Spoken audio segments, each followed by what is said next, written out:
This episode of Manage Smarter is presented by TeamKeeper, Sales Fuel's data-driven program for improving team culture, communication, and retention. Learn more about TeamKeeper at teamkeeper.com. Welcome to the Manage Smarter podcast with hosts C. Lee Smith and Audrey Strong.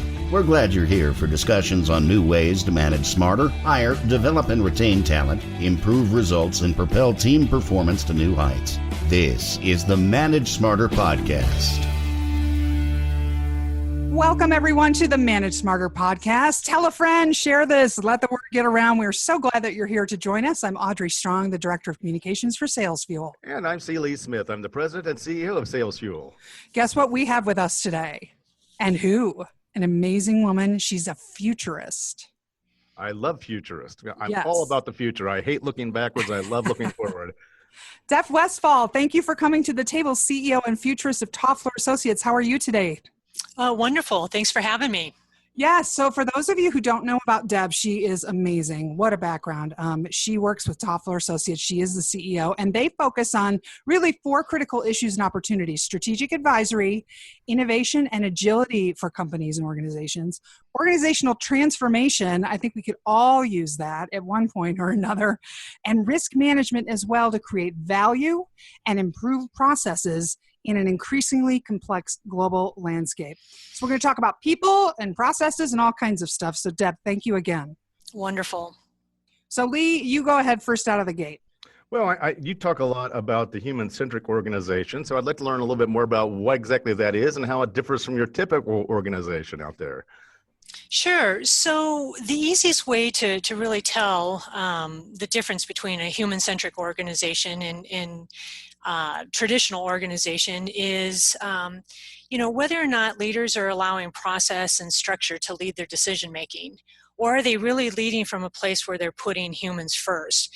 And that said, the difference is subtle, but it's significant. The human-centric model says, let's figure out what it's going to take for our people to be more successful, and then let's adjust the process and structure from there, rather than adjusting process and structure first and then following up with people.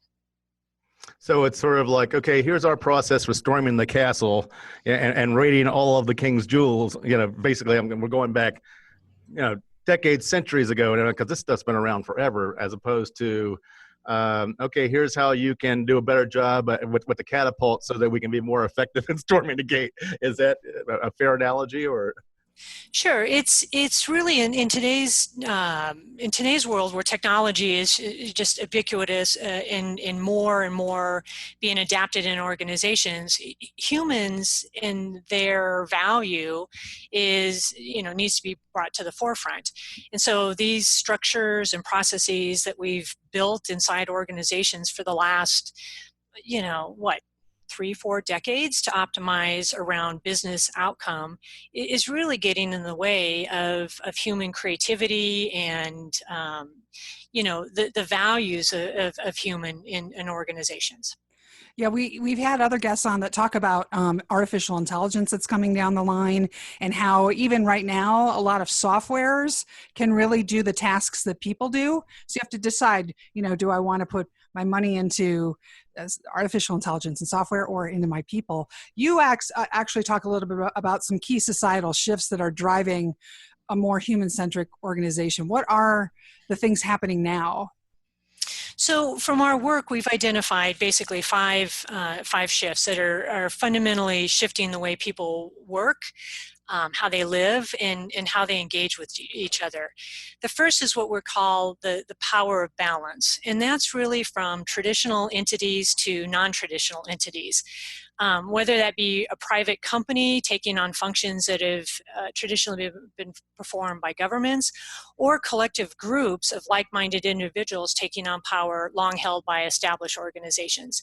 Think about the recent headlines of the 3,000 employees at Google signing a letter saying, we don't want to do work, and we don't think Google should be doing work for the Defense Department.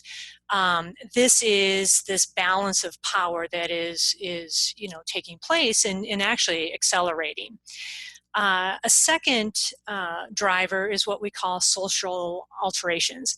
And this is really how individuals' value systems are really being replaced by faster generational turnover and changing attitudes and priorities, driven by technology, but really driven by the collaboration of people, which technology allows for.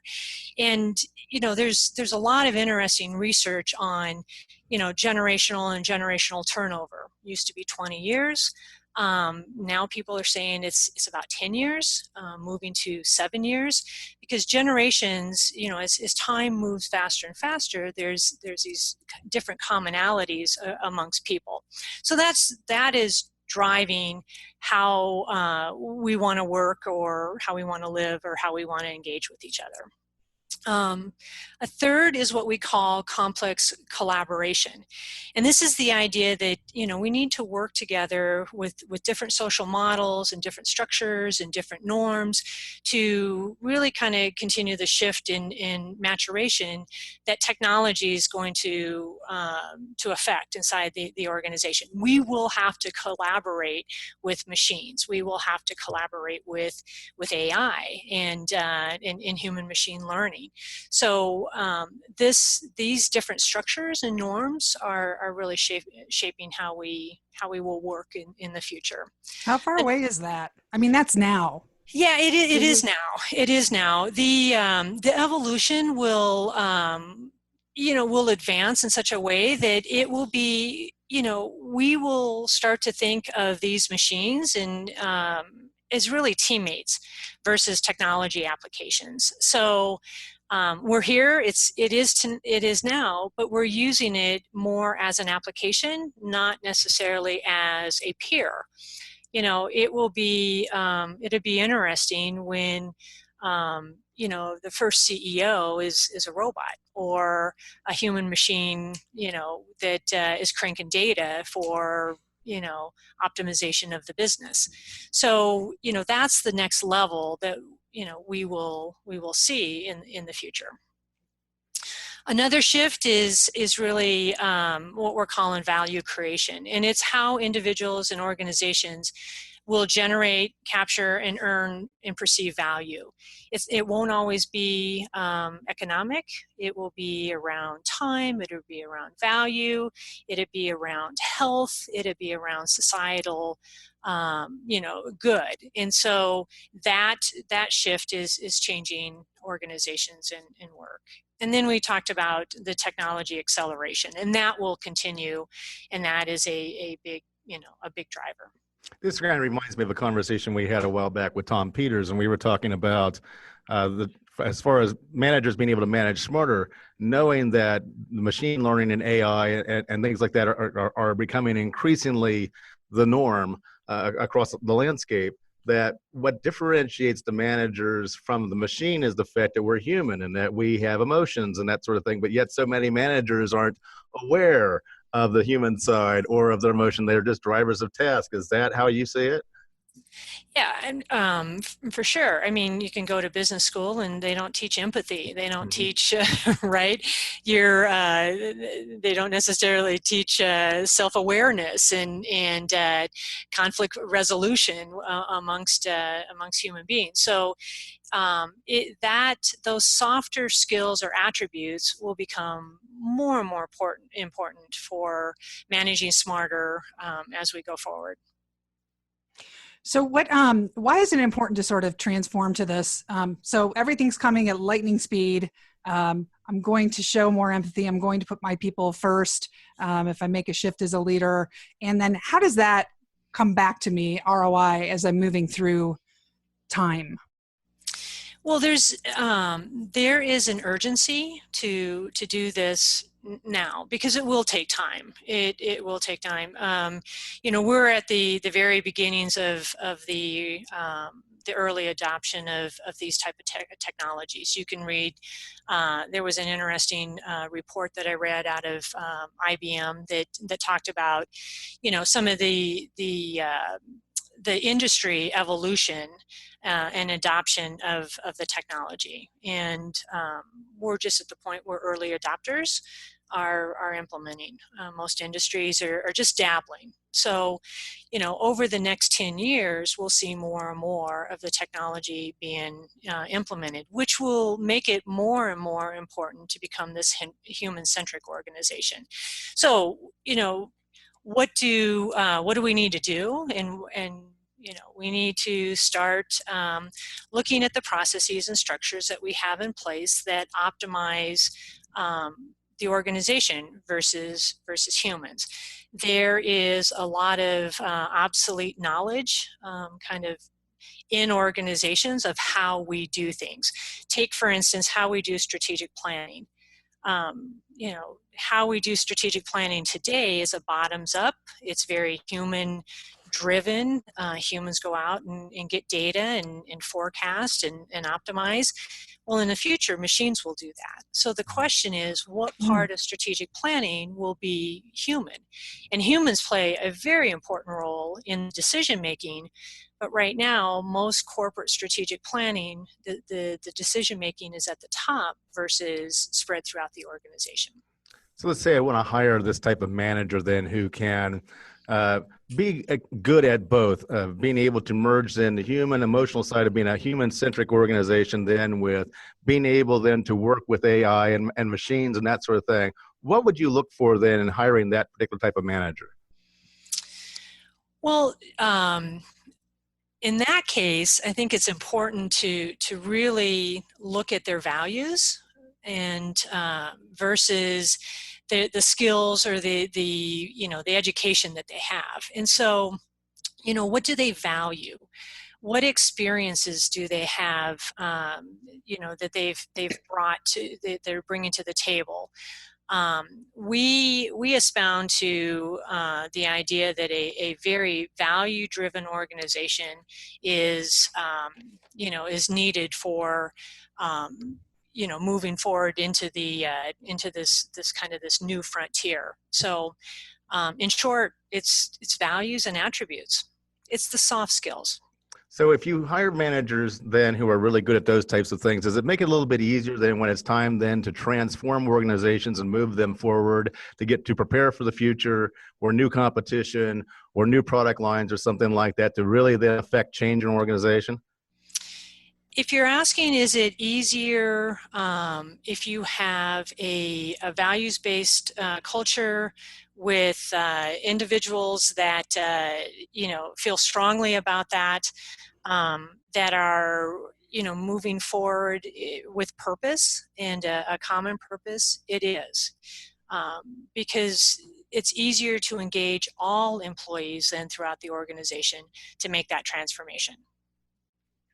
Do you have any advice for people listening in the audience right now who are saying to themselves, not to their boss, God, I'm kind of like a zero adopter. I'm kind of a late adopter. Or, grudgingly, Lee wants me to learn, megaphone. I don't feel that way. Lee and I are both lifelong learners, but how do you coach up people so they can move to the future with the organization, people that you really want to invest in? Do you advise that you send them off for some technology training, or what are you telling your clients to do?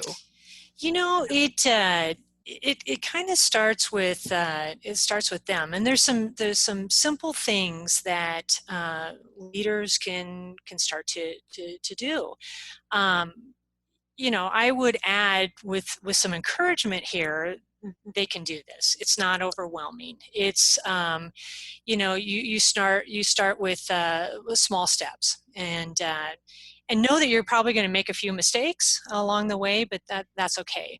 So there's a few things that in our work that we see that are future focused leaders have in common. The first is being bias busters. And what I mean by that, love that. Yeah. is really being aware of your own biases and get comfortable with challenging yourself and why you believe in something. Biases and belief systems without knowing why you believe in those will get in your way. And so really take that time to test, that that fact or that belief that you have as to why do you believe that. And so that's kind of the first one. The second is to tune into humanity. You can seek out different perspectives, different belief systems. Your organization has immense diversity in it. Why do people believe what they believe, and have those conversations and seek to learn and really tap into that. And then the third is really, trying to champion the change by driving towards that discomfort. And we've all heard that saying, change begins at the edge of your comfort zone. We all have different comfort zones. Just kind of lean into that and really promote new ideas and new ways of thinking. Allow those to bubble up in your organization. As a leader or manager, you still have the ability to say no or not go forward, but allowing those ideas to come up and discussing those are important. You've really got to let go of the whole idea that somehow you look vulnerable or you look weak if you don't know all the answers, right? Absolutely, and I'm a big fan of Brene Brown's book, her work around shame and vulnerability, and it is really something that leaders need to embrace. Vulnerability is strength, and it will be even more important in the human-centric organization of the future. Go ahead, Lee. We talked a little bit about how being human-centric, though, can really set the table for greater innovation and transformation and change management. Can you talk a little bit more about some of the ways in which that affects innovation, and maybe is there a model there or something like that you can point to? Yeah. So the greatest is tapping into humanity, right? The hopes, dreams, desires, fears, creativity, emotions, and passions of people. When you allow that to come forth, innovation will come forward. So there's different models that organizations have gone through. One of them that we like to use with organizations is just to ask the what if. Ask the what if, ask the hypothesis, get people engaged with those ideas and the ideation of the possibility, and really move forward with some testing and with some ideas and with some collaboration to answer the question of what if. So that's that test and the practical application of some of the ideas that came up through the ideation session. Am I understanding that correctly? Yes, yes. Because some employees are intimidated by the C-suite, or they don't understand, they don't feel they're in an environment, the leadership hasn't shown them they're in an environment where I can send an idea up, have something, an innovation bubble up from my level. And so when you create a safe environment and you create an environment where you're asking questions, like you said, then you may get some amazing ideas that come to you, correct? Absolutely. And that's what we're talking about is on human-centric organizations.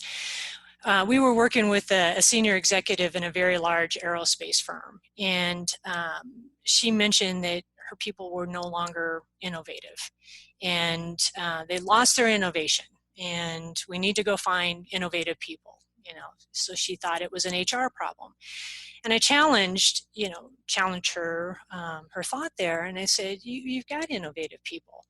The process and the structure that you have is really stifling the innovation of the people. And she kind of sat back and thought for a second, and she said, she started laughing, and she goes, "Oh, you've seen our 56 step to creativity." Oh my God.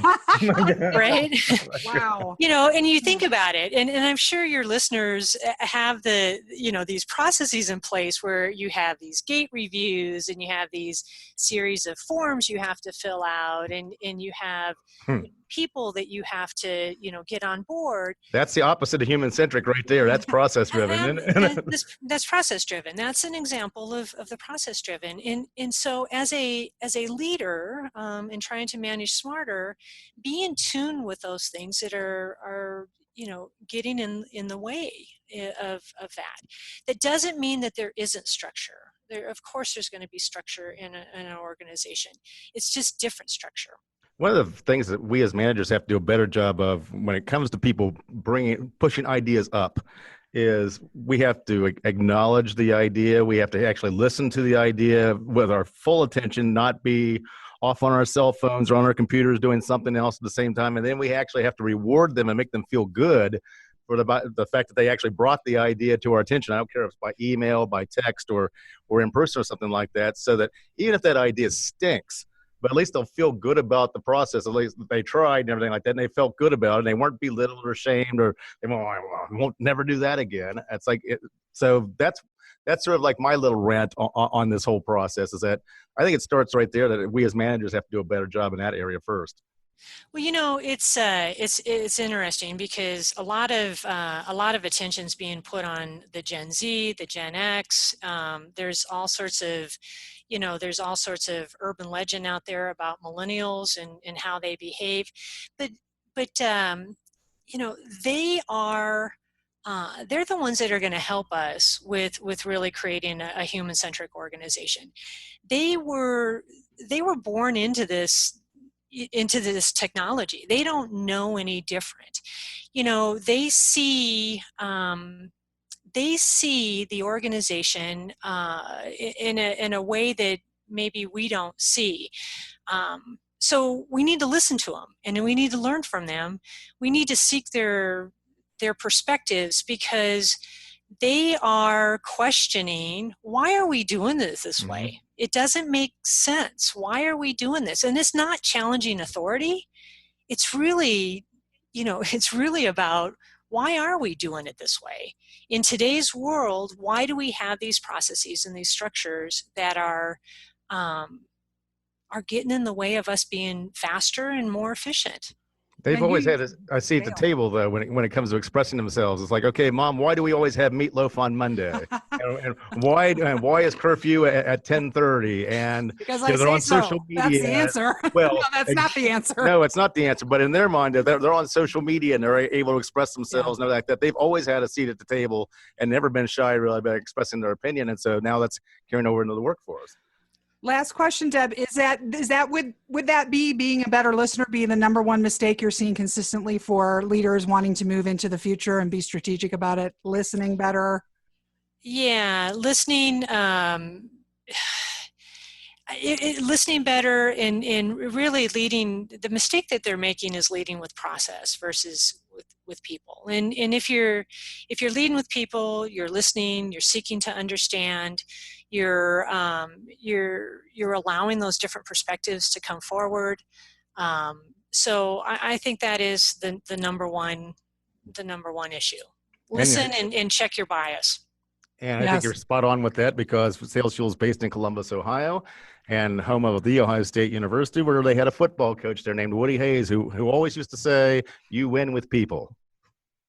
So even back then, wherever that was the belief or whatever, and I definitely feel like it carries over. I think that carries over into the human-centric organization that Deb, that you're talking about.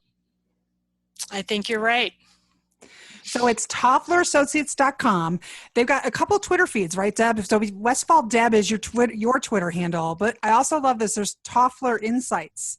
Yes. Twitter as well. Everybody needs to follow that. And do you prefer that people contact you on Twitter, or how would people who want to reach out to you? You can reach out on Twitter, or you can go to our website, and there's a couple ways to connect us through our website. And I love the website. Yeah, that would be awesome. That's great. So subscribe, rate, and review. Tell a friend. Deb, you tell your stakeholders. We appreciate you coming on the show. ManageSmarter.com will have your episode and all the back episodes. Manage Smart Pod is the Twitter for the podcast. Sales Fuel is for Sales Fuel. And I don't know if you're familiar, Deb, but we're a part of the C-Suite Radio Network as well. And that's csuiteradio.com, and this will be there as well. So send people there too. Wonderful. Wonderful. Thanks, Deb. This was great. Thanks we appreciate it. A great conversation. Thank you very much. Thanks for listening. If you enjoyed the show, please rate and recommend on iTunes, Overcast, or wherever you get your podcasts. You can also get more great information at salesfuel.com.